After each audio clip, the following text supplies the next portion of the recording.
Hi guys, আসসালামু আলাইকুম। আপনারা সবাই কেমন আছেন? আলহামদুলিল্লাহ, আমি ভালো আছি।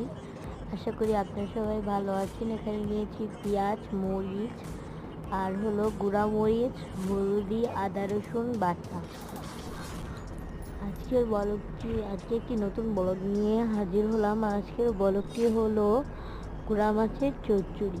দেখতেই পাচ্ছেন, এখন মশলাটা ভালো করে মেখে নিতেছি।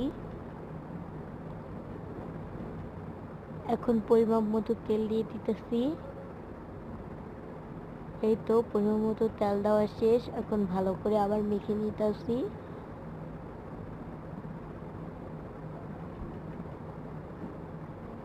এই তো মাখা শেষ। এগুলা হলো লাল পোয়া মাছ। এখন লাল পোয়া মাছ দিয়ে দিতেছি। এই তো